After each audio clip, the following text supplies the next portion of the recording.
The courtroom was silent, the kind of silence that follows a storm, not before it. Officer Daniel Mbeki stood at the witness stand, his uniform spotless, his face carved into false confidence. Cameras clicked in the back rows. Journalists smelled blood. "Would you like to revise your statement, Officer Mbeki?" The voice came calm, deliberate. Judge Adana Diallo didn't raise her tone. She didn't need to. Her words carried the weight of authority earned, not borrowed. Daniel blinked, forcing a smirk. "No, Your Honor, everything I said is true." The suspect resisted arrest.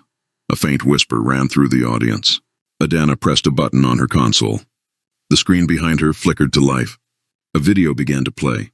Grainy footage from a body cam. "Let's watch together," she said. The footage told a different story. Daniel's voice barking commands. A man pleading for air, a sudden fall, silence. The courtroom gasped. Daniel's composure cracked like old glass. Adana let the clip end, then turned her gaze toward him. "Do you recognize this recording?" His jaw tightened. That's not the full context." "Oh, I agree," she said softly, sliding a tablet forward. "Here's the full context." She pressed another button. New footage appeared, not from his camera, but from a bystander's phone. The angles merged, the truth undeniable. In the frame, the victim's badge gleamed faintly, a court ID. The room froze. Daniel swallowed hard. "Who was he?" Adana leaned forward, her eyes steady. "He was an investigator from this very court, working under my supervision." The shock rippled through the room like a tidal wave. Reporters rose from their seats. Daniel staggered backward, his world collapsing in real time. Adana's tone didn't change. It didn't have to. "You assaulted a man who worked for justice. You didn't know his name, but you knew his color. And that was enough for you." The bailiff moved closer as Daniel's hands trembled. The judge's gavel rested untouched. But her words struck louder than any blow. Because in Elysium City, when truth finally speaks, even the powerful tremble. Long before the courtroom lights and the whisper of cameras, Elysium City had learned to live with its own kind of silence, the kind that hides beneath sirens, concrete, and fear. It was a city of contrasts, golden skyscrapers rising above streets that smelled of rust and rain, neon lights reflected on cracked glass, sermons of hope echoing over the cries of forgotten souls. In this city, justice was a rumor, and yet amid the noise, there was one woman who still believed in it, Judge Adana Diallo, born in the crowded neighborhoods of Old Meridian. Adana had learned early that fairness didn't always wear a robe. Her mother, a schoolteacher, used to say, "Truth is like water. You can cover it with your hands, but it will always find a way to rise." Her father, a community lawyer, never returned home one night. The police had called it a robbery gone wrong. Adana never believed that. The report was thin, the witnesses vanished. The case was sealed. That was the night she promised herself that justice would one day know her name. Years passed, and Adana climbed the ranks with the quiet tenacity of someone who had nothing left to lose. By 35, she became one of the youngest federal judges in Elysium's history, known for her composure, her precision, and the calm fire that burned behind her eyes. Her colleagues respected her. Her enemies feared her, but the system she served, that was still undecided about her, because Elysium's justice system wasn't built for the brave. It was built for the comfortable, and Daniel Mbeki had always been very comfortable. Officer Daniel Mbeki was the kind of man the media loved to praise. Clean uniform, square jaw, a chest full of commendations that glittered brighter than truth. He had made a name for himself by cleaning up the streets, which in Elysium was code for reminding the poor of their place. He came from the wealthier South District, a part of the city where corruption didn't smell like blood. It smelled like expensive cigars and polished cars. His father had been a colonel in the National Defense Forces, his uncle a district commissioner.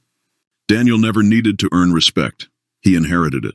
But authority, for men like Daniel, was a drug. The longer he served, the more he believed in his own immunity. 2 months before the courtroom showdown, the incident began like countless others, another routine arrest that no one expected to make headlines.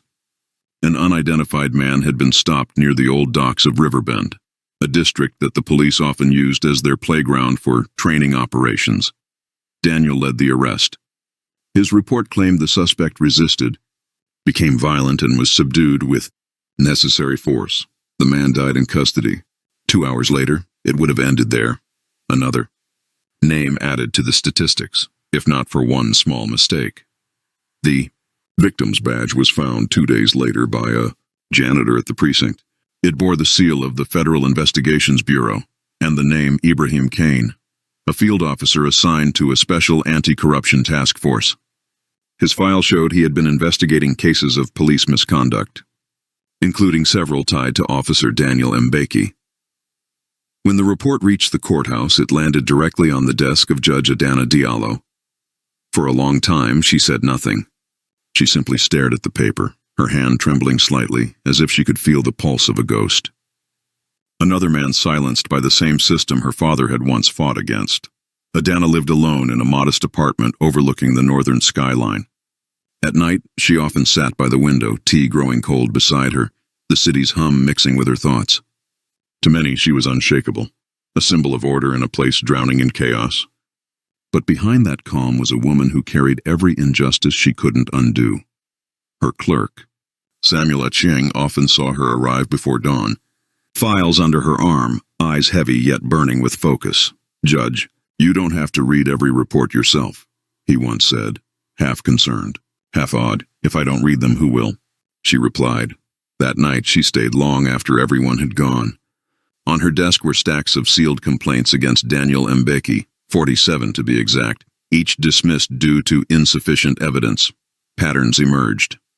Witnesses recanted, body cams failed, and every internal investigation ended with the same sterile conclusion.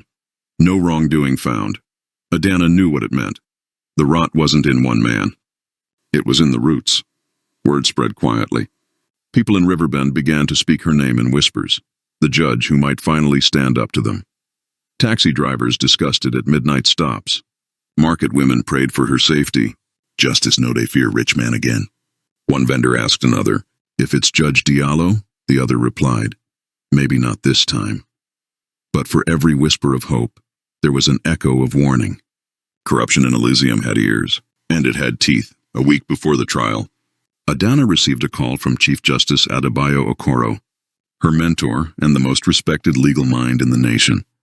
"Adana, my daughter." His voice was low, weighted with age and wisdom. "Do you understand what you're stepping into?" "I do," she said softly. "You're not just taking on a man, Adana. You're challenging an institution that protects itself." "I know," she replied. "But if I stay silent, then I'm protecting it too." He sighed. "Courage is heavy, my dear. Be sure you're strong enough to carry it." She looked at the case file again, at the photographs, the reports, the silence that followed every injustice. "I've carried heavier," she said. The night before the hearing, rain fell hard over the city. Streets glistened like mirrors. Thunder rolled like a warning. Adana sat at her desk, her robe hanging on the chair beside her. Her mother's photograph sat framed on the table, her smile kind, her eyes gentle. "Would you be proud of me, Mama?" she whispered. The room offered no answer, only the rhythmic tapping of rain against glass.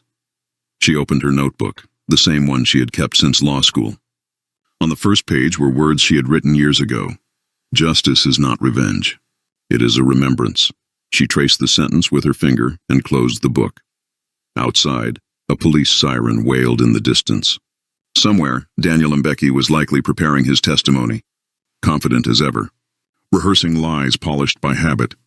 But tomorrow, for once, truth would have the final word. The courthouse of Elysium was a monument of marble and glass. Tall, cold and spotless on the outside, but filled with shadows within. By 9 a.m., the building was swarming with media. Cameras lined the steps. Reporters murmured into microphones, their words floating in the humid air. "This is more than a trial," one journalist whispered. "It's history." Adana arrived in a black sedan, escorted by 2 guards. She stepped out slowly, her heels clicking against the wet stone, her expression unreadable. Inside the courtroom, Daniel Mbeki adjusted his tie, flashing a brief smile to his attorney.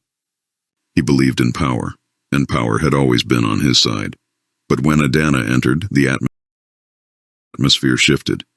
The audience fell silent. The air itself seemed to bend around her presence. "Court is now in session," the bailiff announced, Adana took her seat at the bench, her eyes steady on Daniel. He didn't look away. Not yet. The clerk handed her the case file. She opened it, glanced through the pages once more, though she already knew every word by heart. Then she looked up and said, "Let's begin." That single phrase was enough to silence the whispers, to still the restless feet, to draw every breath in the room into a single, fragile moment, because no one, not even Daniel Mbeki, realized what was coming next. Behind her calm demeanor, Adana had spent nights preparing not just for a trial, but for an exposure.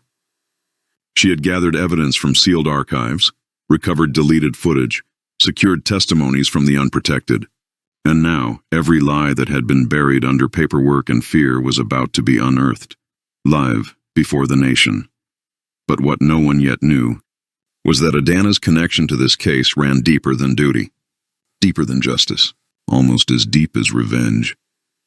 The rain had not stopped for 2 days in Elysium City, the kind of rain that didn't wash away dirt, only moved it around. It pooled in potholes, flowed through cracked pavements, and whispered secrets through the gutters. From her window, Judge Adana Diallo watched the city she had sworn to serve. Somewhere in the labyrinth of crowded alleys and steel towers, truth and corruption slept in the same bed. Her chambers were quiet, too quiet. The clock ticked with unkind precision.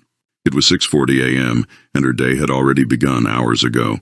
She leaned over a pile of case files stacked like a wall.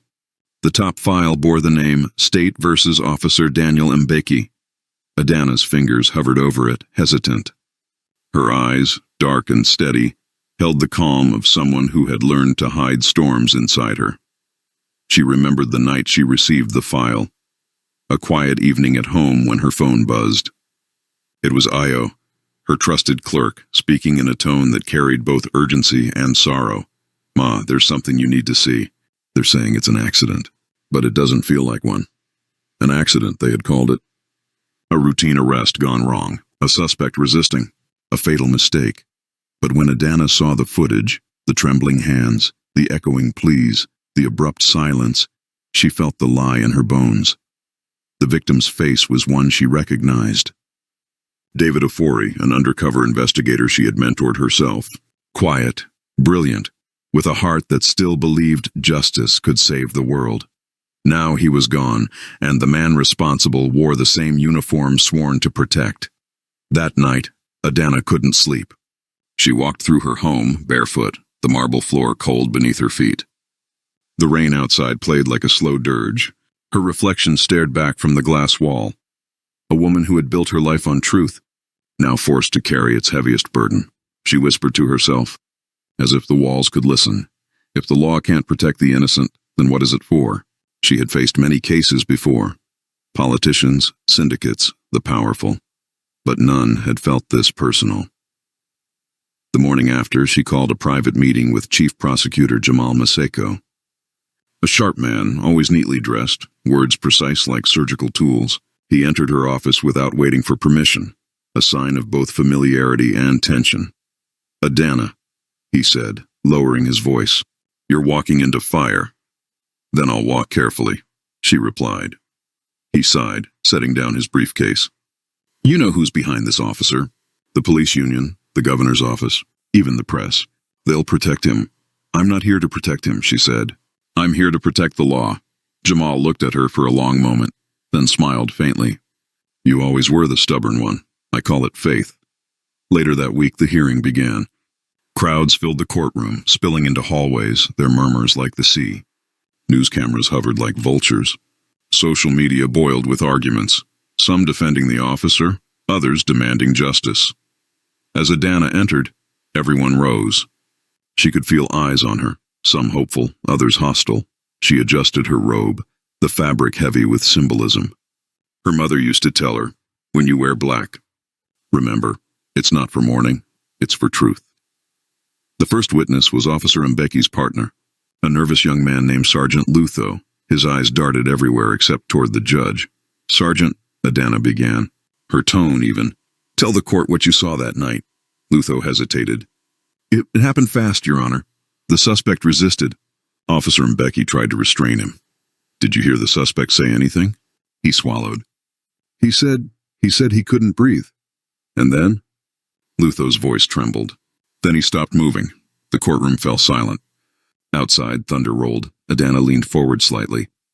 Did you report this immediately? No, Your Honor, we waited for the captain. Why? He hesitated, glancing toward the officer's table where Mbeki sat stone-faced. Because, Lutho whispered, the captain told us to write it differently. Gasps rippled through the crowd. Adana's pen stopped mid-note. Write it differently? She repeated. Yes. He said it was better if we called it an accident, for everyone's sake. For a moment, Adana said nothing. She just looked at the young man standing before her, trembling, broken, yet brave enough to speak. Then she turned to the stenographer. Record every word, Mbeki's lawyer rose instantly. Objection, Your Honor. Speculative statement. Overruled, Adana said calmly. The lawyer pressed on, voice loud. The witness is trying to frame my client to protect himself. Adana's eyes met his, unwavering. If there's framing here, counselor, the evidence will reveal it. Let him finish. The tension in the room thickened. Every sentence was a spark. When Lutho stepped down, Adana closed the file softly. The gavel rested beside her, but she didn't need it, because justice, she believed, wasn't in the sound of a hammer. It was in the courage to listen when others stayed silent. As the court adjourned for recess, she looked out the tall windows again. The rain had eased, but the streets of Elysium still glistened, like a city washed, yet never clean. That evening, the city's lights burned through the fog like tired eyes refusing to close. Judge Adana Diallo sat alone in her car, parked near the edge of the old marina. Her driver had left, knowing she preferred solitude after difficult hearings. The sea wind carried the smell of salt, rust, and rain-soaked wood. Across the water, cranes stood like silent sentinels guarding the skyline of Elysium City, a city built on ambition, but slowly rotting from its own secrets. She took a deep breath and dialed a number. Io, she said softly. Double-check the forensic report. The timestamps on Mbeki's body cam footage feel edited. Io's voice came through, muffled by static. I thought the same thing, Ma. I'll get our tech analyst to verify. But what? Someone's been accessing restricted files. My login was used last night, not by me. Adana's fingers tightened on the steering wheel. Be careful. Don't trust the system. Yes, Ma. Always. She ended the call and stared out over the dark water. Somewhere out there, people were sleeping soundly, unaware that justice itself was being tampered with. The next morning, her office door opened without a knock. Governor Alphonse Cato, tall and commanding, walked in with a practiced smile and two men in suits behind him. Your Honor, he greeted smoothly. I wanted to commend your service. The city watches your courtroom like a drama on the big screen. Adana didn't stand. Justice isn't entertainment, Governor, he chuckled, settling into the chair across from her. Oh, come now. We both serve the people, and sometimes, for peace to exist, the truth must bend a little. Her expression didn't change. Peace built on lies is just silence wearing perfume. He studied her face, steady, unreadable. I like you, Adana. You remind me of your father. Stubborn, idealistic, unwilling to play politics. My father believed the truth was politics, she said. The governor leaned forward. Drop this case. There are bigger things at stake: funding, elections, stability. Let the police commission handle it internally, she smiled faintly. If I drop this, who handles the body buried under the badge? The room chilled. The governor's smile faded. You're making enemies you can't see. I'm used to being outnumbered, she replied. He stood, adjusting his cuffs. I hope your faith protects you, Judge Diallo. Because the law won't. When the door closed, Adana exhaled, slow, deliberate. She looked at her late father's framed photo on the shelf. You taught me this path, Baba, she whispered. Now I walk it alone. By afternoon, the threats became whispers in hallways, unsigned letters on her desk, strange cars following her home. But Adana was not new to fear. She had learned long ago that truth had a price, and silence always demanded a higher one. That night, she met with Fatima Osei, a local journalist known for her fearless exposés. They sat in a small coffee house tucked between two markets. where the air smelled of roasted beans and rain-damp earth. Fatima's eyes gleamed with urgency. "Judge, I've been investigating Mbecky's record. He's been involved in 3 accidental deaths over 5 years. All victims unarmed. All reports cleaned. Cleaned by whom?" Adana asked. "The same Captain Lutho mentioned, Captain Bako, and guess what? Bako's brother-in-law works in the governor's office."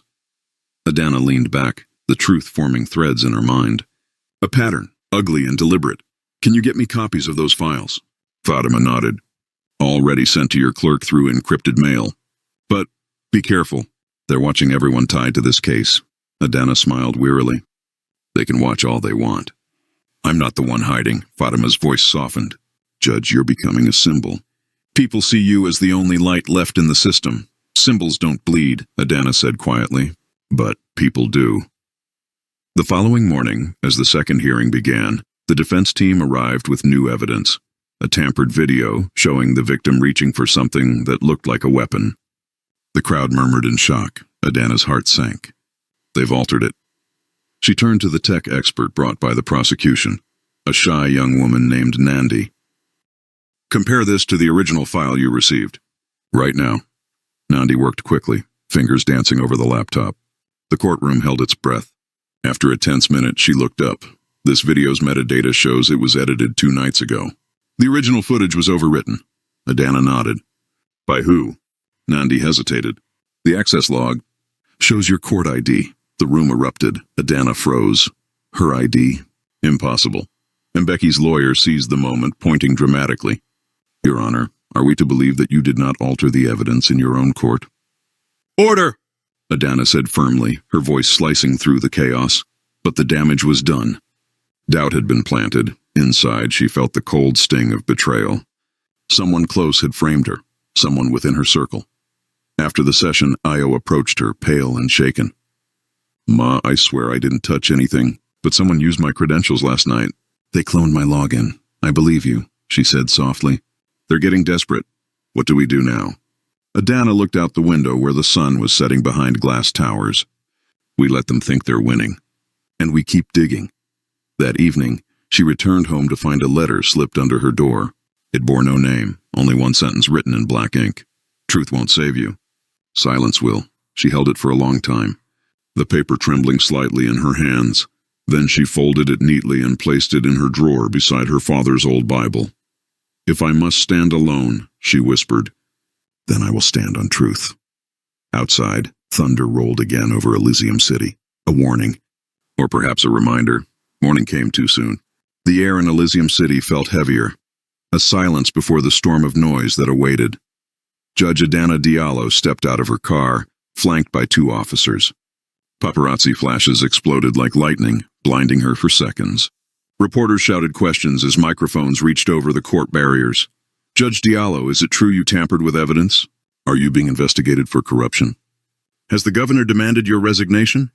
She said nothing. The only sound she allowed was the echo of her heels on the marble floor as she entered the courthouse. But she could feel it. The shift. Respect had turned into suspicion, support into fear.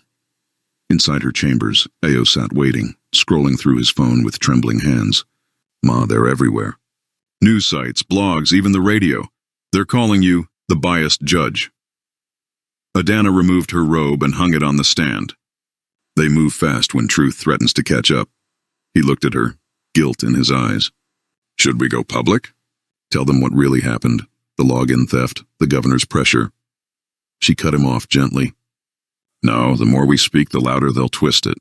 Let the case speak for itself." "But Ma," he whispered, "what if they silence you before it does?" Adana didn't answer. She simply looked out the window, the city spread beneath her like a restless beast. At noon, a meeting was called at the Judicial Council, an emergency session. Every senior judge and official was present.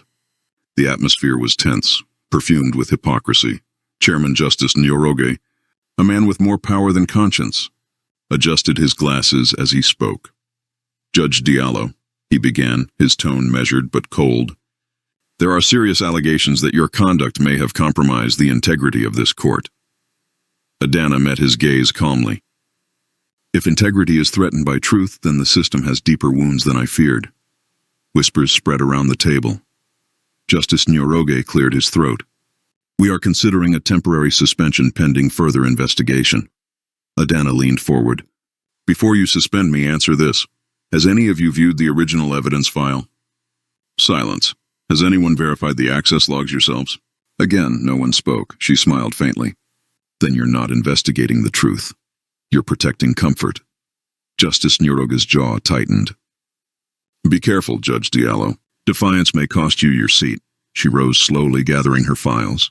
"Justice has no seat. It stands where it must." Then she walked out, leaving a room full of men who had forgotten what courage sounded like. Outside, the crowd had doubled.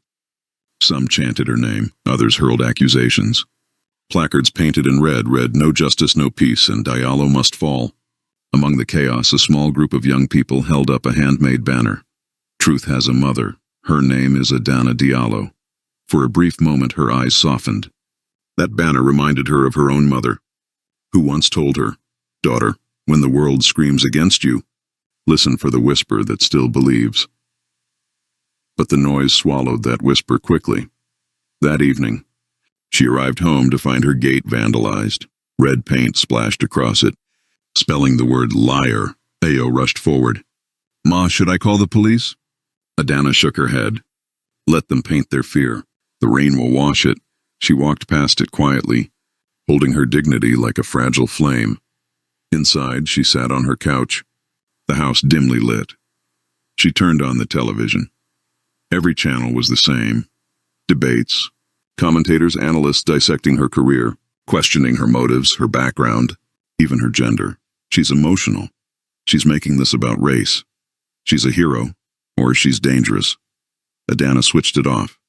"They build you up to break you louder," she murmured. Later that night, her phone buzzed. It was Fatima Ose, the journalist. "Judge, are you safe?" "For now. I have something you need to see. A leaked memo from the governor's office. Orders to discredit you in the media. Paid anchors, fake witnesses, the works." Adana's breath caught. "Send it." Minutes later, the document arrived. It was clear, undeniable, a political blueprint for character assassination. She read the line that struck her most. Objective: destroy public confidence in Judge Diallo before verdict date. Her anger didn't rise. It hardened. "Fatima, can you make this public without it tracing back to you?" "I can. But they'll come after you harder once it's out." Adana smiled faintly. "They already have." The next morning, headlines exploded. Leaked memo exposes governor's plot against Judge Diallo. Elysium justice system in crisis. The city roared. Protests erupted downtown. Hashtags trended globally. And suddenly the narrative shifted. For the first time, the world saw Adana not as a villain, but as a woman standing alone against the machine. Still, victory came with a cost. Her security detail doubled. Anonymous calls filled her nights, some threatening, others pleading for her to stay strong, and through it all, Adana kept her composure, quiet, focused, unbroken. But deep down, she knew this was only the beginning, because when the truth starts to win, the lies grow desperate. That evening, she met again with Prosecutor Jamal Maseko in his office. His face was drawn, his usual confidence replaced by fatigue. "Adana," he said, "they're cornered. But they'll strike back. I just received word. The Captain Bako vanished last night. No trace. Vanished. Gone. His house was cleaned out. Files deleted. Even his family's missing." A chill ran through her. "They're erasing the trail," Jamal nodded grimly. "And you're next on their list." Adana leaned back, steady. "Then they'll have to face me first." Night bled slowly into Elysium City. The skyline flickered with orange haze, half from streetlights, half from anger burning in the streets. Protests still echoed blocks away, chants rising, horns blaring. Police sirens cutting through the humid air. Judge Adana Diallo sat at her desk. The leaked memo open on her tablet, the glow reflecting in her eyes. She wasn't reading anymore. She was memorizing, each line, each lie, because memory could not be hacked. Ayo entered quietly, holding 2 cups of tea. "Ma," he said, "you've not eaten all day." "I'm not hungry." He placed the cup beside her anyway. I checked again. Captain Bako's data trail ends at the old port. Security footage shows 2 men dragging him into a black van at 1:42 a.m. Adana looked up. Any IDs? None. But the van belongs to a logistics company, registered to one of the governor's donors. She exhaled. They're cleaning the house faster than we can blink. Ayo hesitated. Ma, what if they come for you next? Adana smiled faintly. Then they'll learn justice doesn't run. That night she drove home with an unmarked escort car behind her. Rain began again, thin at first, then heavy, drumming on the windshield. The wipers squeaked like anxious whispers. As she turned onto the quiet street leading to her compound, a sharp flash split the darkness. A second later, the escort car exploded behind her. Fire bloomed across the road. The blast threw her car sideways into a wall. The airbag burst, glass rained down, sirens screamed in the distance.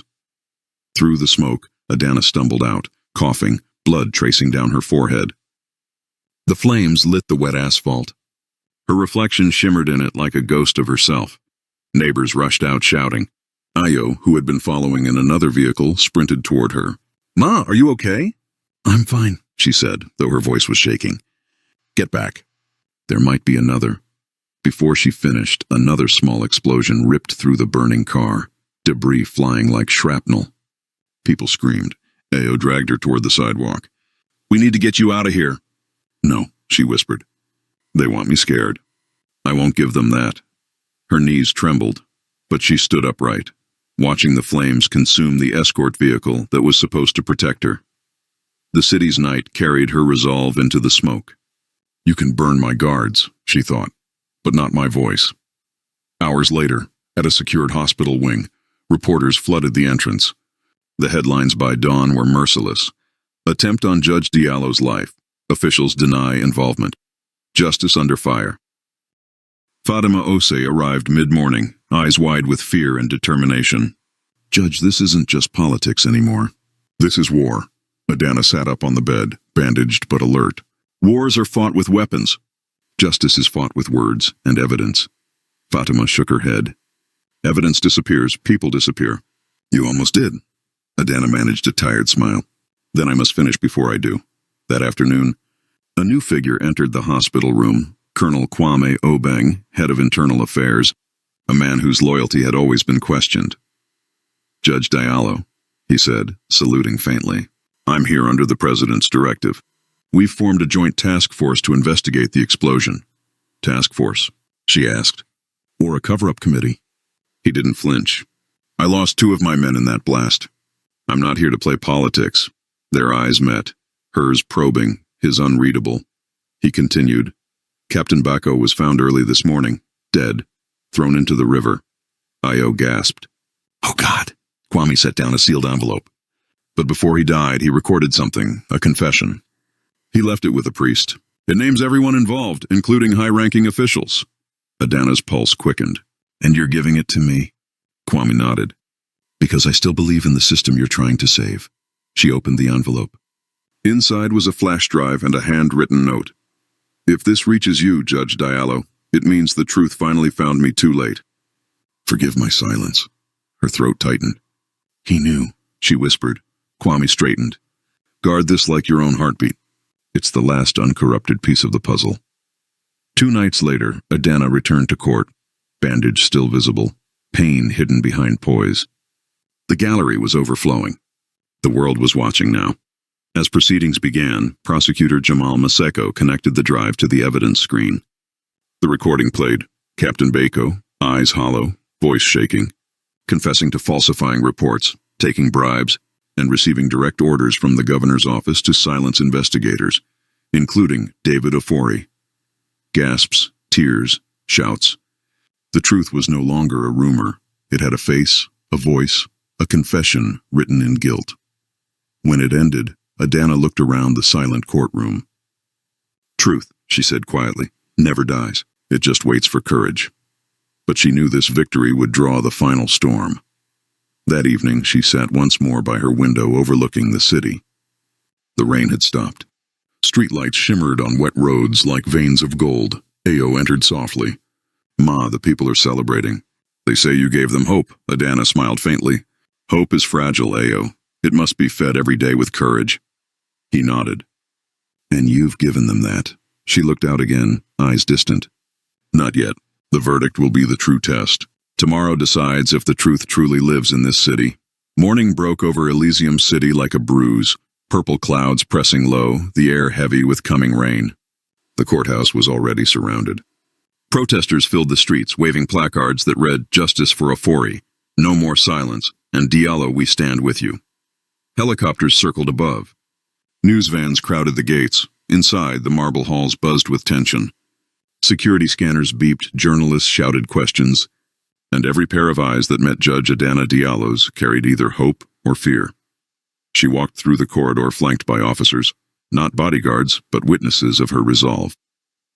Her heels clicked rhythmically on the marble, echoing like a drumbeat of destiny. "Ma," Io whispered beside her. "If you deliver this verdict, you'll be untouchable, or gone." Adana gave a half-smile. Then either way, the story ends in truth. In the courtroom, the atmosphere was electric. Every seat filled, every camera pointed. At the prosecution table sat Jamal Maseko, grim and focused. Across from him, Attorney General Danzel Rogo, the governor's man, cold, calculating, his suit pressed sharp as his lies. Judge Diallo adjusted her robe, her bandaged forehead now faintly visible under makeup. Her voice cut through the murmurs. "This court will now resume the matter of the state versus Captain Bako and others. Proceed." Maseko stood first. "Your Honor, the evidence presented confirms that the late Captain Bako acted under direct orders from political superiors, falsifying police records and obstructing justice in the death of David Ofori. The flash drive, authenticated by 3 independent experts, contains digital signatures linking those orders to the office of the governor." Gasps rippled through the room. Cameras zoomed in. Attorney General Rogo rose slowly, smiling thinly.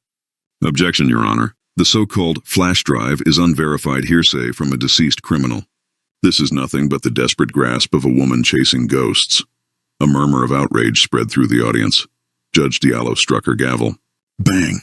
"This is a court of law, not a circus. Counsel will choose his words carefully." Rogo leaned forward, voice smooth as poison. "With respect, Your Honor, perhaps the court should also consider your recent trauma. The explosion, the hospital stay. Some might wonder if you are fit to preside over this case objectively." The room froze. Ayo stiffened in the back row, fists clenching. Fatima Osi's eyes widened, but Adana didn't blink. She met Rogo's gaze, calm, razor-sharp. "Counsel," she said, "the law does not bend to the wounds of those who uphold it. Proceed with your argument, or I will hold you in contempt." Rogo hesitated, then bowed stiffly. No further questions. The next witness was called, Detective Miriam Adeyemi, Ofori's former partner. Her hands trembled slightly as she took the oath. "Detective?" Maseko began. "What did you discover about the night David Ofori died?" Miriam swallowed hard. "He had been investigating a covert fund transfer, 10 million naira, connected to the governor's infrastructure project.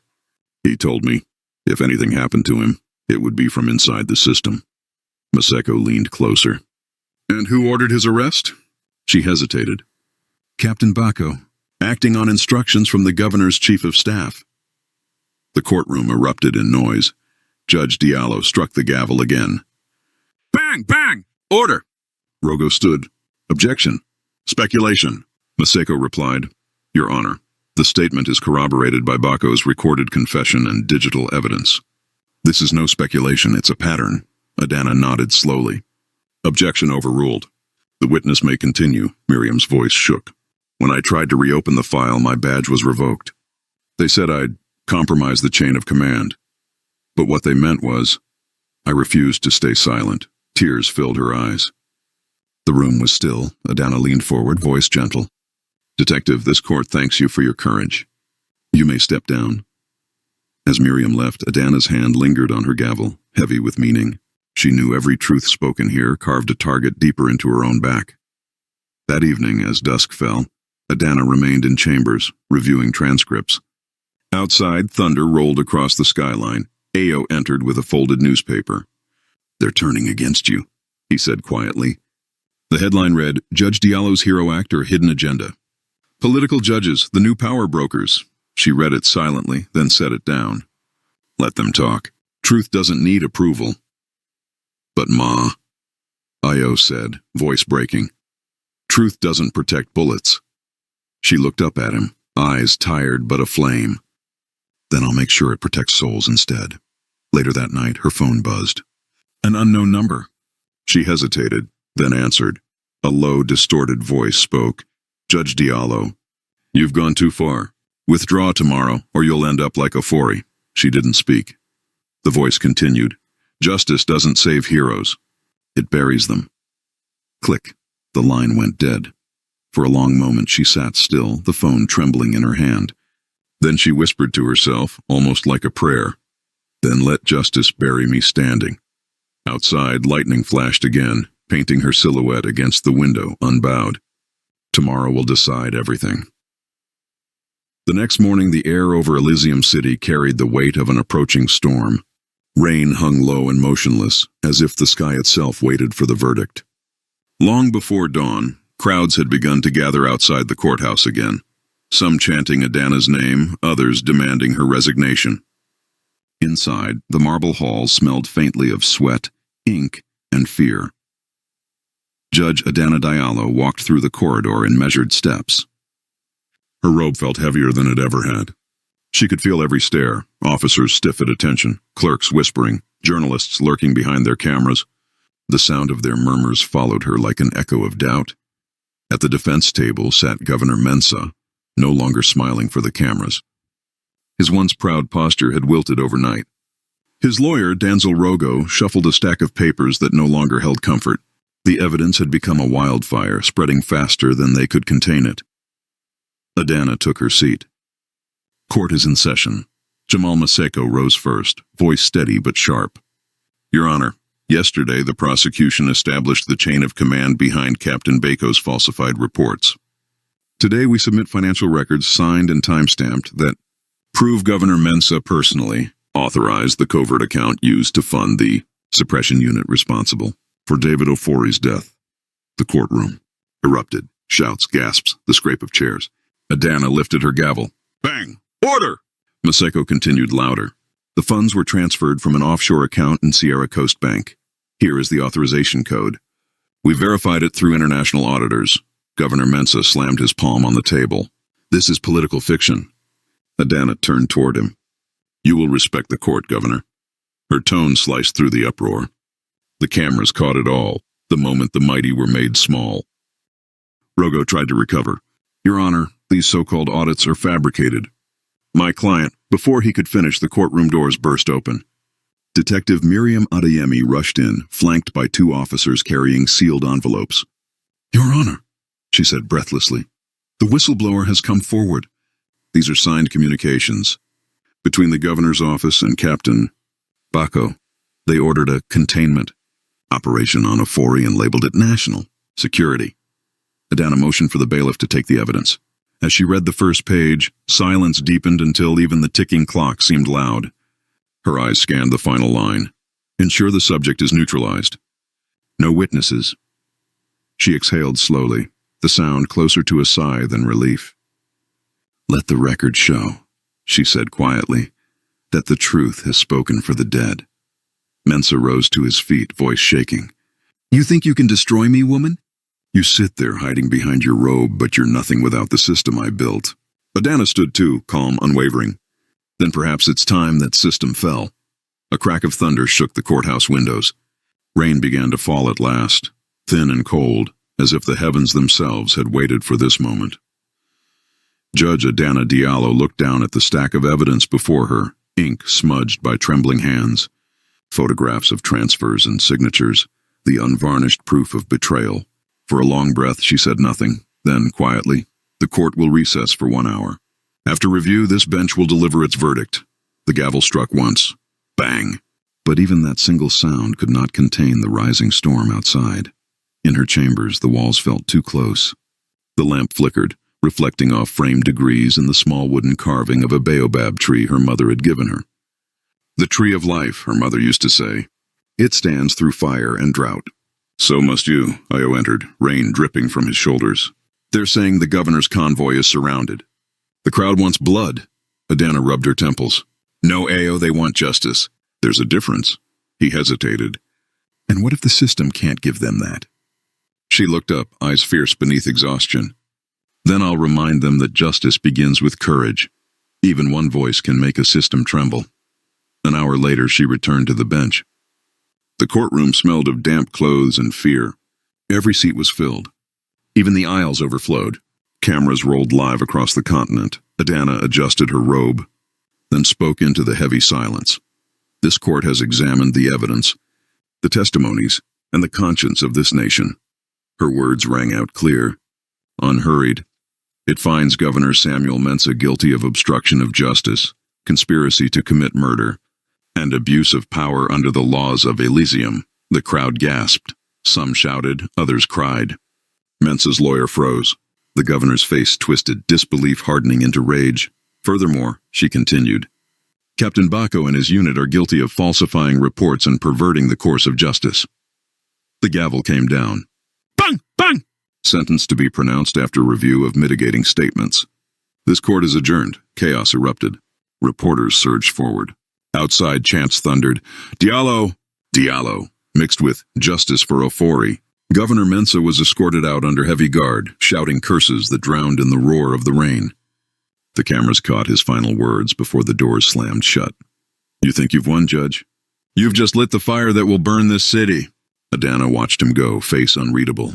When the doors closed, she allowed herself one exhale, deep, trembling, human. She turned toward Ayo and Miriam, who had stepped beside her. It's over, Miriam whispered. Adana shook her head slowly. No, it's only beginning. Justice isn't a moment. It's a movement, and movements don't end with verdicts. Ayo looked out the window, where lightning flashed over the drenched crowd. Then what comes next? She glanced at the gavel resting in her hand, the symbol of a burden she could never set down. Next, she said, we hold the line. The camera lights flickered one last time as the thunder rolled again. Louder now, like applause from the heavens, or a warning from above. The rain didn't stop for 3 days. It fell over Elysium City like a cleansing flood, washing the soot of corruption down its cracked streets. But for Judge Adana Diallo, the storm wasn't outside. It was within. The courthouse remained surrounded day and night. Supporters sang in the streets. Detractors shouted that she had shamed the nation. News stations around the world played her verdict on repeat, some calling her a heroine, others calling her a traitor to power. Inside her apartment, Adana sat by the window, a cup of cold tea untouched beside her. The city glimmered below, veiled in rain. On the table lay a single envelope stamped, confidential. It had arrived that morning with no sender's name, just a wax seal. She hadn't opened it yet. She didn't need to. She already knew what it contained, her suspension letter. Her phone buzzed again, the 12th missed call from an unknown number. She turned it off and whispered to herself. Silence used to be peace. Now it's only fear wearing quiet shoes. Later that evening, she visited her mother's grave. The cemetery was empty except for a few soaked flowers and the faint hum of insects returning after the storm. Her umbrella trembled in the wind as she knelt by the headstone. Mariam Diallo, 1953-2012. She taught me that truth, like fire, burns but purifies. Ma, she said softly, I did what you taught me. I spoke when others were silent, but now they want me gone. She wiped a tear before it could fall. Maybe that's the cost of lighting fires in dark rooms. Thunder rumbled again, low and distant, almost like an answer. The next day, Ayo met her at the courthouse steps. His eyes were red, his expression grim. They've frozen your accounts. The Judicial Council's calling an emergency hearing. They say you compromised national stability. Adana's face didn't change. And what about national integrity?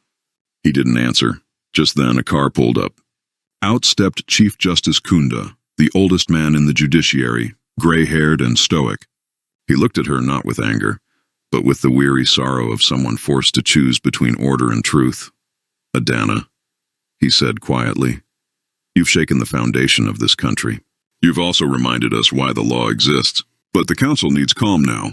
They will ask you to take a leave, officially for rest, unofficially for survival. Her voice remained steady. And if I refuse? Kunda sighed. Then they'll strip you of your robe by sunset.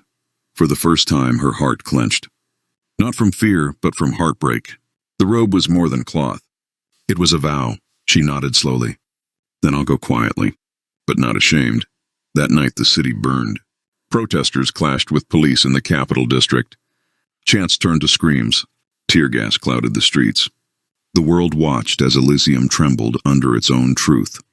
From her window, Adana saw the flames reflecting on the glass towers, orange against gray. She whispered, "This is what justice looks like when it's born. Messy, loud, painful." Her phone buzzed again.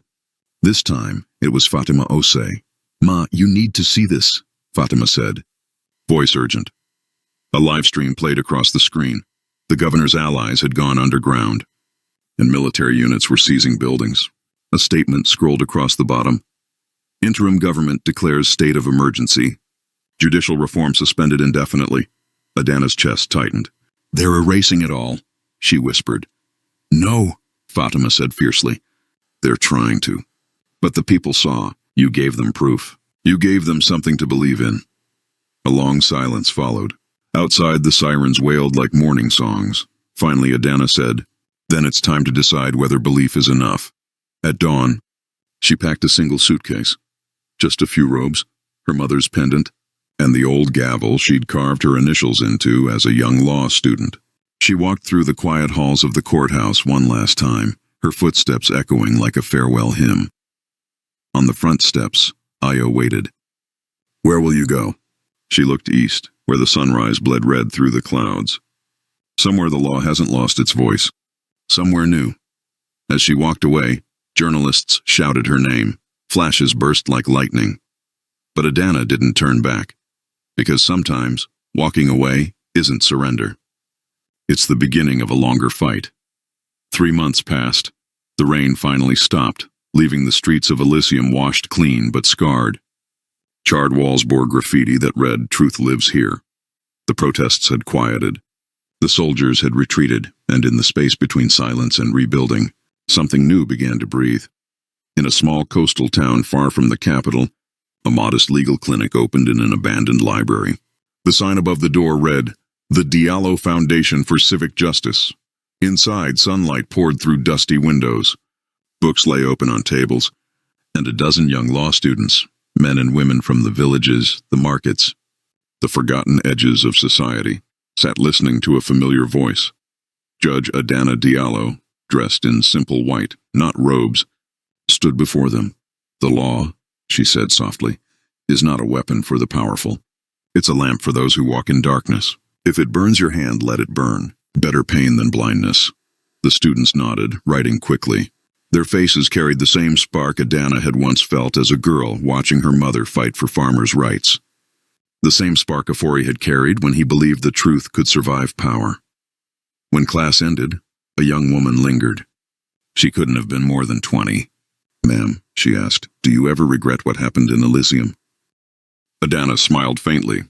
"Regret is for those who still wish they hadn't seen the truth. Once you've seen it, there's no going back." Outside, the ocean wind carried children's laughter. Life was finding its rhythm again. One evening, Fatima arrived unannounced. Her hair was streaked with gray dust from travel, her eyes bright with purpose. "You're still famous, you know," she said, setting down a small recorder. "People quote your verdict in protests from Lagos to Nairobi. They call it the Diallo Doctrine." Adana laughed quietly. "I never meant to write a doctrine. I just refused to write another lie." Fatima leaned forward. "There's talk the council might reinstate you. The new government's rebuilding the judiciary. They want you to head the Integrity Commission." Adana turned toward the sea. Waves crashed against the rocks like applause and warning all at once. "If I return," she said slowly, "it will be as a servant, not a symbol. Symbols get worshipped and forgotten. Servants keep working." That night she walked alone along the beach. The tide glowed under the moon, soft and endless. In her hand she held her mother's pendant, warm against her skin. She whispered into the wind, "You were right. Ma, fire burns, but it also gives light." Far behind her, the clinic lights flickered on, dozens of tiny lamps in the darkness. Each one a student studying late, each one a spark she had lit. A week later, Adana returned to Elysium for the first time since the verdict. The city had changed. Billboards that once bore the faces of politicians now displayed community projects. murals of heroes drawn by children. At the heart of the Capitol, the courthouse stood taller than ever, its shattered windows repaired, its marble floors polished, its walls newly engraved with a single inscription. Justice is not an act. It is a duty. Judge Adana Dialloways. She stepped through the same doors where she had once fallen bleeding. The security guards saluted her. No one dared look away this time. Inside, a quiet ceremony awaited. Chief Justice Mensah, who had once dismissed her warnings, rose as she entered. "Elysium owes you more than we can repay," he said solemnly. "But we can begin by rebuilding what you started." He handed her a simple envelope sealed with the new government's crest. It was an appointment letter, Director of the National Integrity Commission. Adana looked at it for a long moment, then said gently, "If I accept, it will be for the people, not the politics." Mensah smiled. "That's exactly why we need you." That evening, Fatima's report aired across the continent.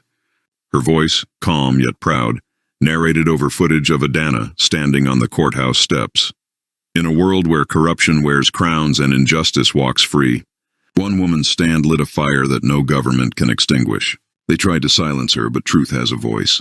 And today it speaks Elysium's name again. The broadcast went viral. From Accra to Johannesburg, from Cairo to Kingston, people shared the clip under a single phrase: "Justice lives."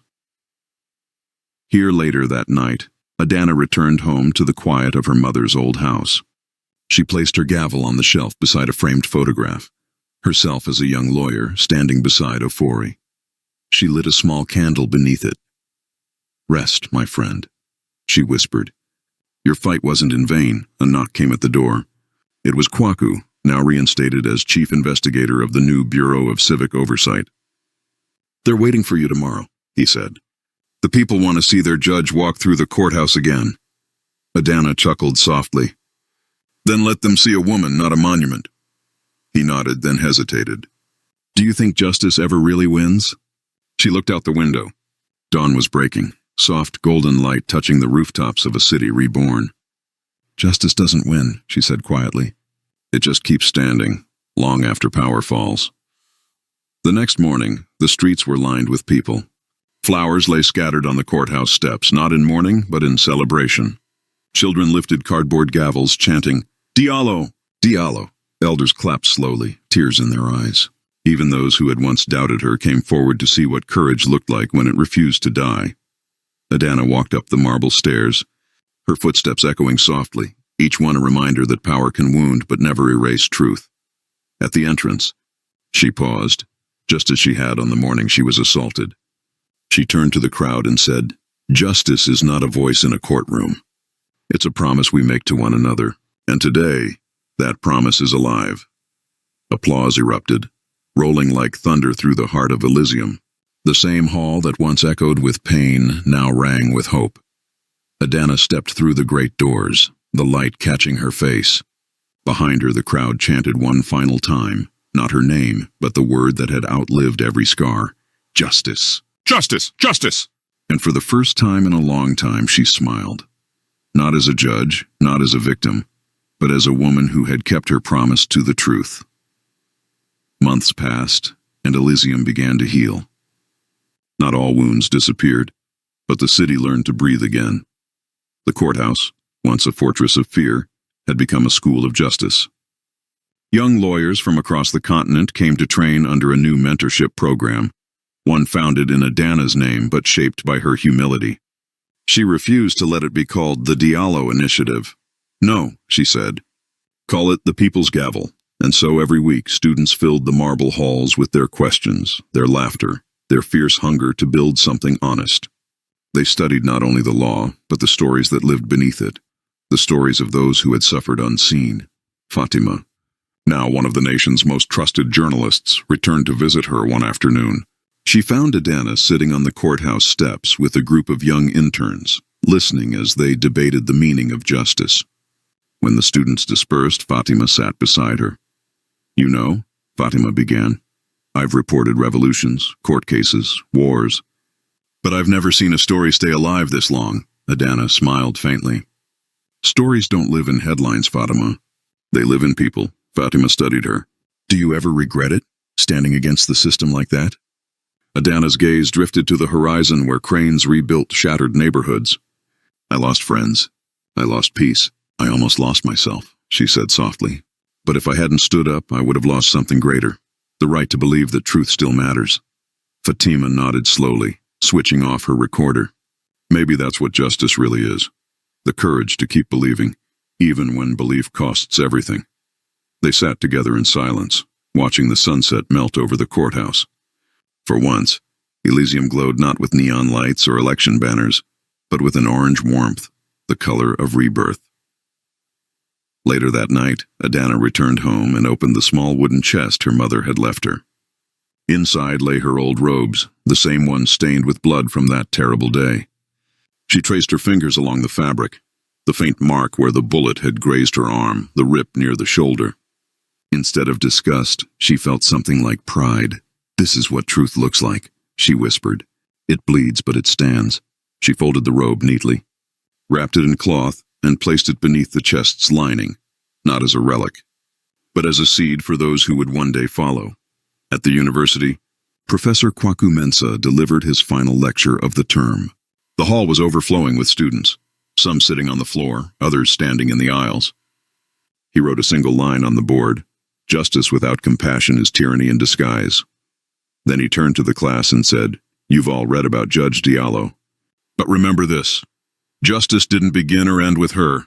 It continues in you. Every time you choose fairness over comfort, you carry her gavel forward." The hall fell silent. Outside, rain began to fall, light, cleansing, endless. That night, across social media, a video began circulating again, a clip from Adana's courtroom, the moment she raised her voice against the corrupt council. Someone had added subtitles in 10 languages. It spread like wildfire. Kenya, Brazil, the Caribbean, the UK, the US. For many, it became more than a viral moment. It became a call. One comment read, "She reminded us that justice isn't Western. It's human." Another said, "Every nation needs a Judge Diallo." Yet Adana never saw herself that way. In her mind, she had simply done what her conscience demanded. Nothing more. Nothing less. On the first anniversary of the trial, Elysium declared a national holiday, Justice Day. The streets are filled with parades, songs, and art. Children carried miniature gavels.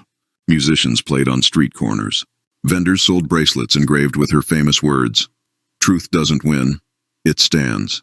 But while the city celebrated, Adana stayed home. She sat in her garden, reading an old letter her mother had written years ago, long before her rise to the bench.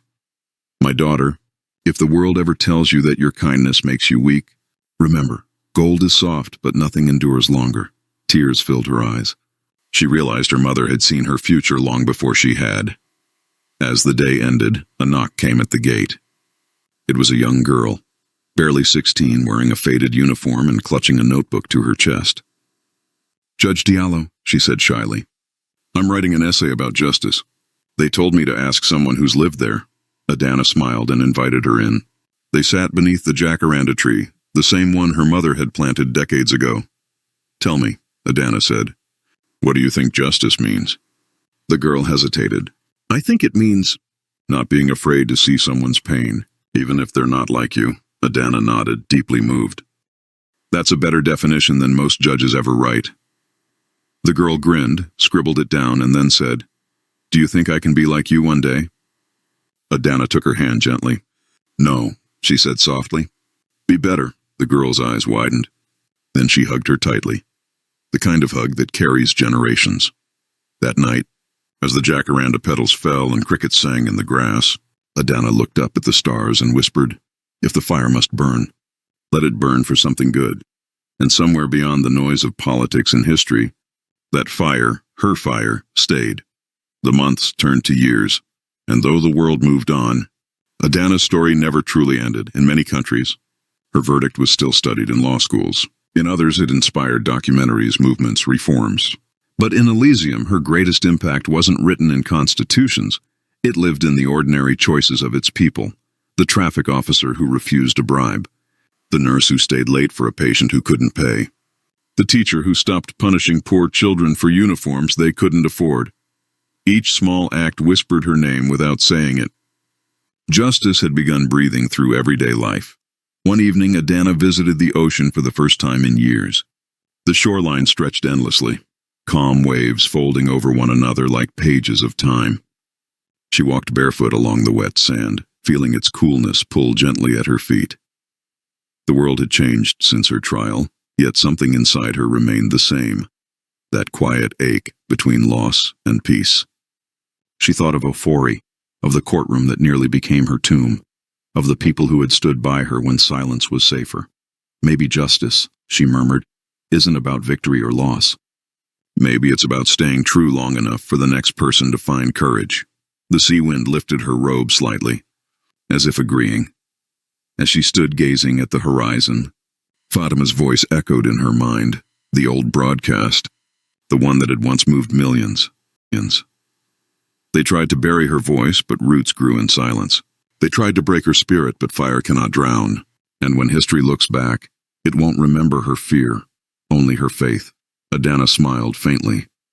Fire cannot drown, she repeated, and the tide washed over her feet like a quiet amen. When she returned home, a letter was waiting at her doorstep. It was from a remote village in the northern hills. The handwriting was rough, the paper creased with travel. Inside was a simple message. Because of you, our town built its first free legal center. We don't have much, but we have the truth now. Thank you, Judge Diallo. No signature. Just a small pressed flower inside, purple jacaranda. She placed it gently on her desk, beside her mother's letter. For the first time in years, tears came freely. But they were not tears of grief. They were released. The kind that cleanses the soul without erasing the scars. In the following months, her health began to falter. The doctors told her to rest, but rest was foreign to a spirit built from fight. She continued to mentor young lawyers, review petitions, write essays about moral courage, until one evening, she simply didn't wake up. There were no grand announcements that day, no breaking news, no parades, just a city that suddenly felt quieter. At dawn, people gathered at the courthouse steps, each carrying a candle. The same steps where she had once fallen. The same marble now glowed under the rising sun. Fatima stood among them, her camera lowered. She whispered, "You stood long enough for us to learn how." 3 days later, the new Chief Justice announced that Elysium's Central Court would henceforth be named the Adana Diallo Hall of Justice. No one clapped. Instead, the crowd stood in silence, heads bowed, hands over hearts.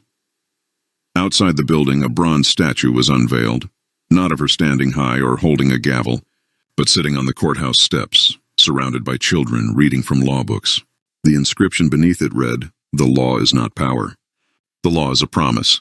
And beside it, carved in smaller letters, "Truth doesn't win. It stands." That night, as the city lights shimmered over Elysium's skyline, Fatima aired her final broadcast, a farewell piece that would be remembered for decades. They said she fought alone, but she never did. Every mother who raised her child in honesty, every worker who refused to lie, every student who questioned authority, they all stood beside her, because justice doesn't need heroes. It needs believers. As her voice faded, the screen showed footage of Adana walking through the courthouse doors one last time. Sunlight cutting across her face. The same calm, steady expression she wore the day the world first heard her name. The next morning, a child in Lagos wore a bracelet that read, "Justice lives here." A farmer in Ghana painted her quote on his barn. A young woman in Chicago defended a protester in court, whispering the same words before the verdict. Truth doesn't win. It stands. Across continents, across languages, her voice lived on, not in monuments, but in people. And so the fire stayed, steady, unending, and human. They say justice dies when the gavel falls. But sometimes, it only begins there. Judge Adana Diallo's story did not end in that courtroom. It began the moment the world realized that power can kneel before truth, even if only for a heartbeat. Years have passed, yet her name still moves like wind through Elysium's streets, whispered in the markets, painted on the walls, written in the hearts of those who remember what it means to stand alone. But for every city that found light, there is another still drowning in shadow. For every judge like Adana, there are 10 who bowed to gold. And somewhere, far from the shining courthouse and its marble vows, another story is waiting to be heard. in the small mining town of Imbara. A whistleblower vanishes after exposing a company poisoning the village river. His sister, a quiet schoolteacher named Zola, decides to uncover the truth, and what she finds will test not only her courage but the limits of what one heart can bear. Because in a world rebuilt by courage, silence has found a new weapon, fear disguised as peace.